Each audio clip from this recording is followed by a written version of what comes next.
Assalamualaikum warahmatullahi wabarakatuh. Halo Sobat Beriman. Pada video kali ini kita akan mencari tahu bagaimana proses masuknya Islam di Indonesia.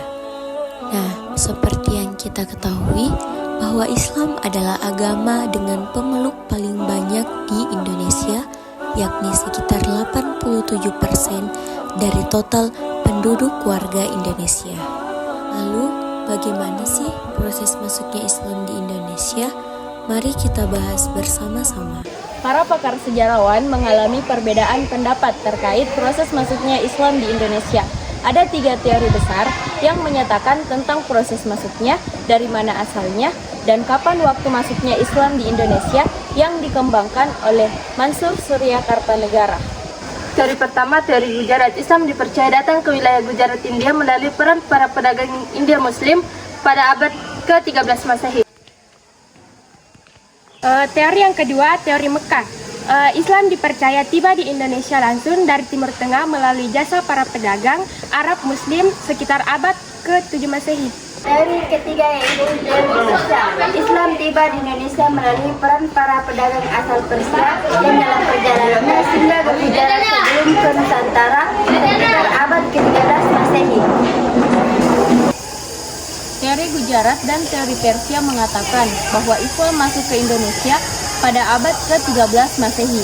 Sedangkan teori Mekah menyatakan bahwa Islam masuk di Indonesia pada abad ke-7 Masehi atau pada saat Rasulullah SAW masih hidup. Secara ilmiah, teori Mekah yang menyatakan Islam masuk ke Nusantara lebih awal lebih penting untuk dibuktikan.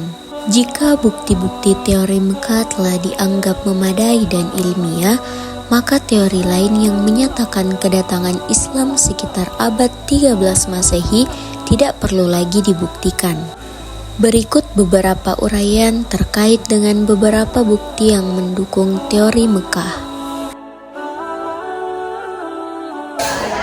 Yang pertama, menurut sejumlah pakar sejarah dan arkeolog, jauh sebelum Nabi Muhammad SAW mengenal wahyu, telah terjadi kontak dagang antara para pedagang Cina, Nusantara, dan Arab.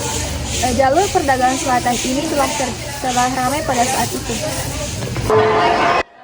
Beluan telah melakukan banyak penelitian arkeologis di Polinesia dan Asia Tenggara. Sebelum abad ke-5 Masehi, Nabi Muhammad SAW belum lahir, dan beberapa jalur perdagangan yang telah menghubungkan kepulauan Nusantara dan Cina dari zaman Han dan zaman-zaman sesudahnya di Sumatera dan di Jawa Timur. Adanya jalur perdagangan utama di Nusantara, terutama di Sumatera, Jawa, dan Cina juga diakui oleh sejarawan yaitu B.F. Richards. Dia mengungkapkan bahwa adanya kontak perdagangan antara negeri Cina dengan Nusantara pada saat itu. Dibentuknya perkampungan Arab Muslim di Barus pada abad 1 Masehi sampai 7 Masehi.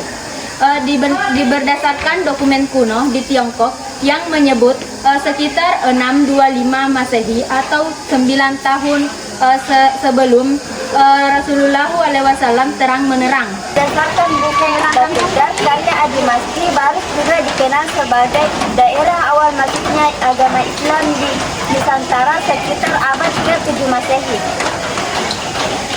Yang keenam, sebuah makam kuno di kompleks pemakaman Mahigai, Barus, batu nisannya tertulis Syekh Rukunuddin, wafat tahun 672 Masehi. Hamka menyebut bahwa seorang pencatat sejarah Tiongkok yang mengembara pada tahun 600 Masehi telah menemukan satu kelompok bangsa Arab yang keluar kampung dan berdiam di pesisir barat Sumatera. Sejarawan Wewell telah menguatkan agama Islam dibawa oleh mubalik-mubalik Islam ke Jazirah Arab ke Nusantara dari awal abad ke-7 Masehi. Pada tahun 674 Masehi, semasa pemerintah ke-8, Utsman bin Affan mengirimkan utusannya ke tanah Jawa yaitu ke Japara. Pada saat itu namanya Kalingga. Dalam seminar nasional tentang masuknya Islam ke Indonesia di Medan tahun 1963, para ahli sejarah menyebutkan bahwa Islam masuk ke Indonesia pada abad ke-1 Hijriah ke-7 Masehi dan langsung dari tanah Arab. Daerah yang disinggahi adalah pesisir Sumatera. Islam disebarkan oleh para saudagar Muslim dengan cara damai.